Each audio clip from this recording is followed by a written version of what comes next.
बिस्मिल्लाहिर्रहमानिर्रहीम। अस्सलाम वालेकुम नाज़रीन, मैं हूं आपका होस्ट अहमद फवाद। एक बहुत बड़ी ब्रेकिंग न्यूज़ के साथ आज की व्लॉग में आप खिदमत में हाजिर हुआ हूं जी। इमरान खान साहब का जो रास्ता है ना, वो क्लियर होता जा रहा है खुद ब खुद ही। और इस चुनतखिब रजीम में मुक़तदरा और जो ये चुनतखिब हुकूमत है, इनके दरमियान जो फड्डा है जी, वो पड़ गया है। और पहले तो सुहेल वड़ाइच और फैसल वावडा, लास्ट व्लॉग में भी मैं डिटेल शेयर कर चुका हूँ जी, उनके ज़रिए इनको वार्निंग्स दी गई हैं और अब इनको नाअहल भी करार दे दिया गया है। कुछ एक्सक्लूसिव डिटेल्स आपके साथ में शेयर करूंगा जी कि क्या हो रहा है, बैकडोर क्या मामला चल रहे हैं, और सबसे इंपॉर्टेंट जी इक़्तिदार के ऐवानों में इस वक्त क्या चल रहा है, क्या फड्डा पड़ा है। कुछ एक्सक्लूसिव डिटेल्स आपके साथ में शेयर करूंगा जी। सुप्रीम कोर्ट ऑफ पाकिस्तान से एक नाकाबिले यकीन खबर आप कह सकते हैं, या एक अनहोनी जो खबर है जी, वो सामने आई है कि ये सोचा नहीं जा रहा था जी कि सुप्रीम कोर्ट ऑफ पाकिस्तान से इस तरह का भी जो एलामिया है वो सामने आ सकता है। उस एलामिया की भी डिटेल्स हैं, वो भी आपके साथ में शेयर करूंगा। सबसे पहली जो खबर आपके साथ शेयर करनी है जी, वो ये है कि ताकतवर हलकों ने जी इस चुनतखिब हुकूमत को, नून लीग और पीपल्स पार्टी, इन दोनों को नाअहल जो है वो करार दे दिया है। सुहेल राइस साहब ने एक कॉलम लिखा है और ये उनका तीसरा कॉलम है।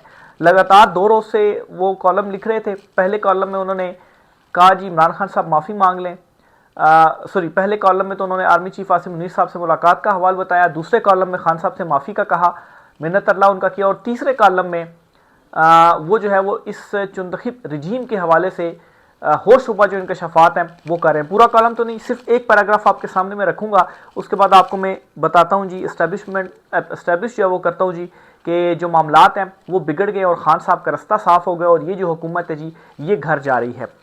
तो सुहेल राइस साहब लिखते हैं जी कि माना कि अक्सरियत गैर मुनज़्ज़म है। अच्छा, यहाँ पर अक्सरियत से मुराद है जी ये चुनतखिब हुकूमत, और अस्करियत से मुराद आप जो है वो ताकतवर हलकों को लें, ठीक है।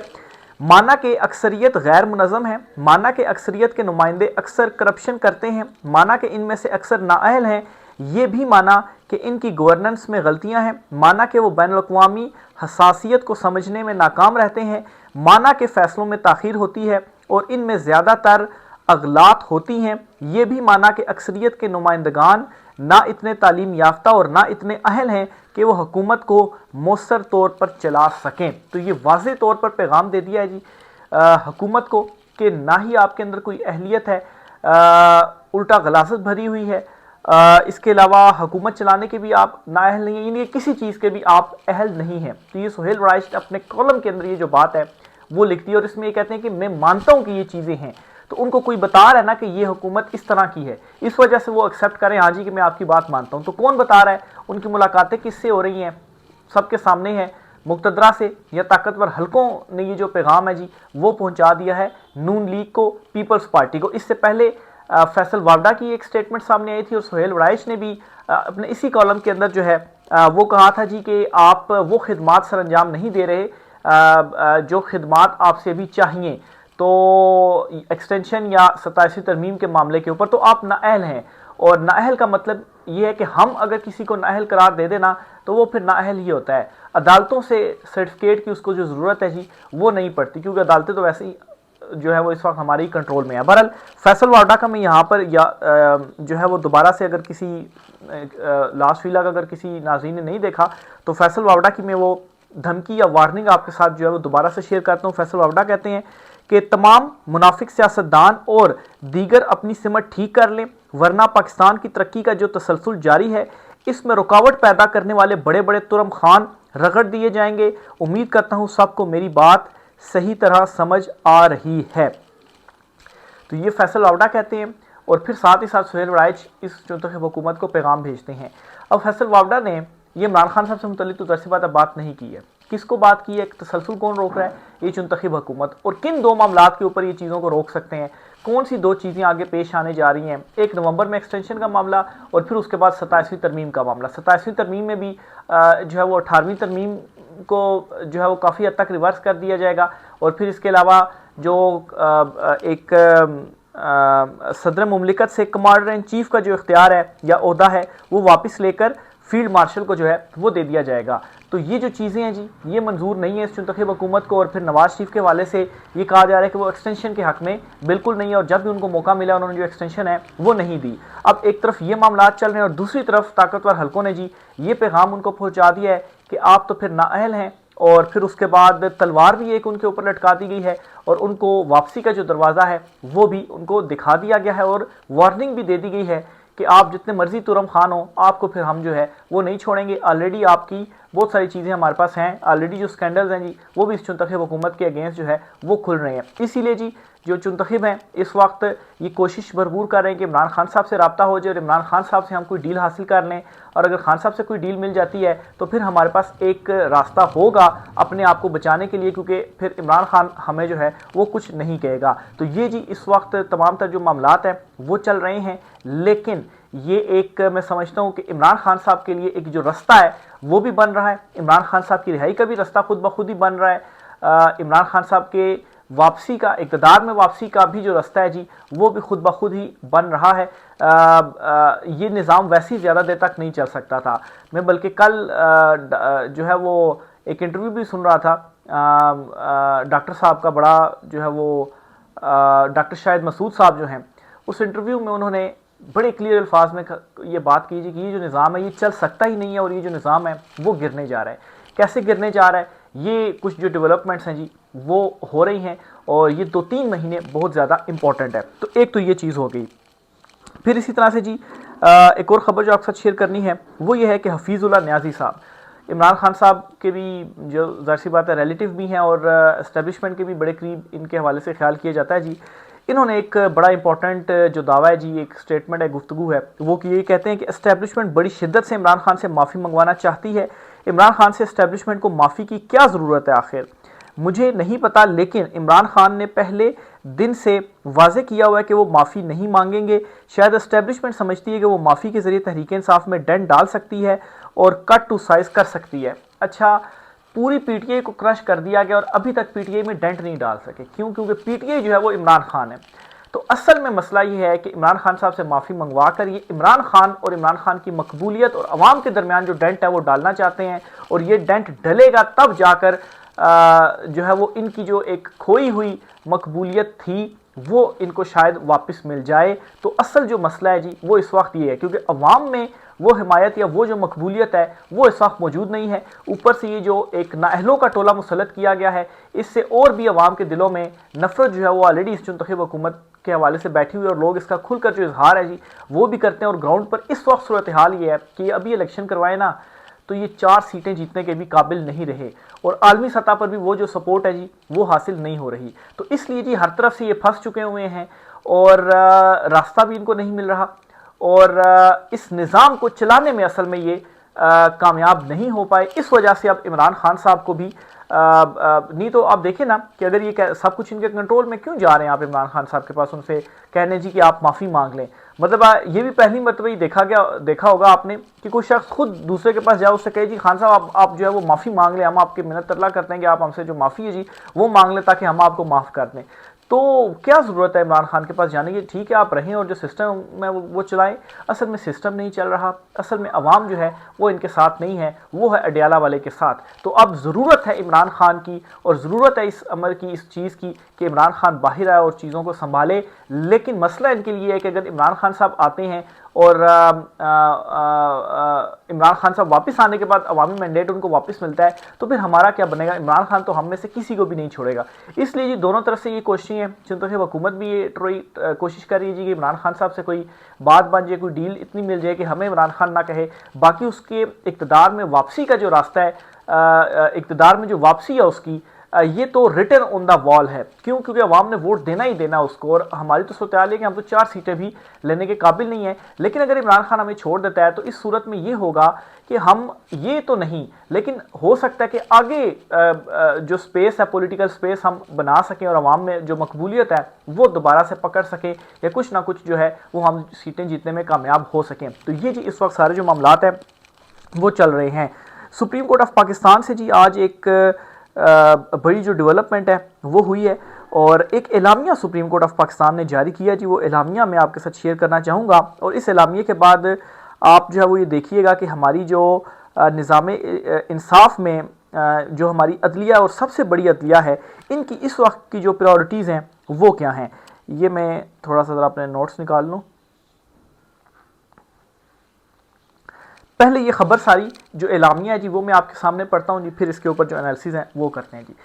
सुप्रीम कोर्ट की जानिब से 9 जनवरी 2025 को जारी किए गए सर्कुलर में, अच्छा ये बेसिकली ना सुप्रीम कोर्ट ऑफ पाकिस्तान ने 26 अक्टूबर 2024 से 12 अगस्त 2025 के दौरान इंतज़ामी अमूर को मज़ीद मौसर बनाने के लिए मुतअद्दिद सर्कल्स और पॉलिसियाँ जो हैं वो बनाई थी, और इन सारी पॉलिसियों को जो है वो अब उन्होंने पब्लिक कर दी कि हमने क्या क्या जो इकदाम हैं वो किए हैं जी।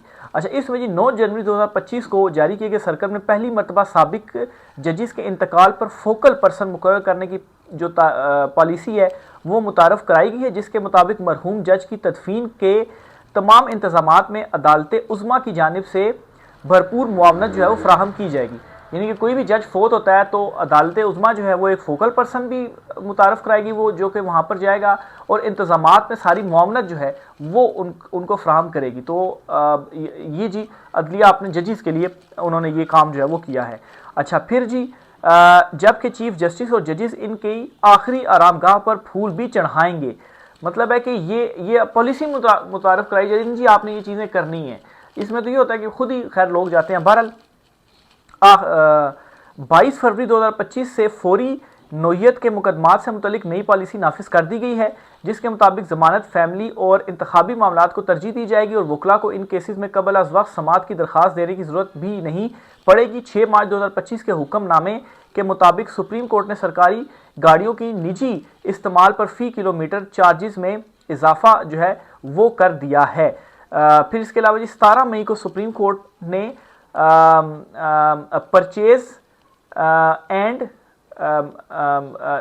ये एक कमेटी जो है वो तश्कील दी गई है, जिसे इमारतों, गेस्ट हाउसेस और जजिस रिहाइश गाहों की मुरम्मत पर 5 लाख रुपए तक का काम तजवीज़ करने का जो इख्तियार है वो दिया गया है। तो मतलब है कि इस वक्त मुल्क में सूरत हाल क्या चल रही है, मुल्क में मामलात जो हैं वो क्या चल रहे हैं, गुर्बत, महंगाई किस अरूज पर पहुंच चुकी है, और यहाँ पर जजेस जो हैं वो अपनी सहूलियात के लिए अपनी ही खुद जो पॉलिसीज़ हैं वो भी बना रहे हैं, और जाहिर सी बात है चुनतखिब है, इन्होंने तो उसको करना ही करना है। और मतलब है कि जजेस की तनख्वाहें तक दुगनी इन्होंने कर दी है।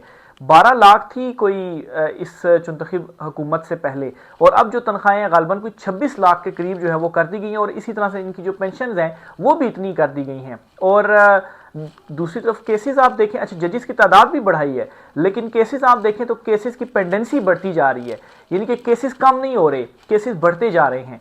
और मेरे ख्याल से वो केसेस अगर बढ़ेंगे और केसेस होंगे तो तब भी जजेस की ज़रूरत होगी, और तब भी मज़ीद जजेस ऐड किए जाएंगे और उनको जो भारी तनख्वाहें वो दी जाएंगी। अगर केसेस सॉल्व होने लग पड़े और केसेस ही ना हो, पेंडेंसी ही ना हो, तो ज़्यादा जजेस की ज़रूरत ही क्या, और भारी तनख्वाहें देने की जो ज़रूरत है वही क्या हो। तो ये जी हमारी अदलिया है, ये हमारा इंसाफ का निज़ाम है, और मेरे ख्याल से एक आखिरी कील इस निज़ाम इंसाफ ने अपने ही ताबूत के अंदर जो है वो ठोंक दिया है कि कमेटी है जी वो जजिस के इस गेस्ट हाउस या रहाइश गाहों में मुरम्मत के लिए 5 लाख तजवीज़ करने का उसको जो इख्तियार है वो दिया गया है।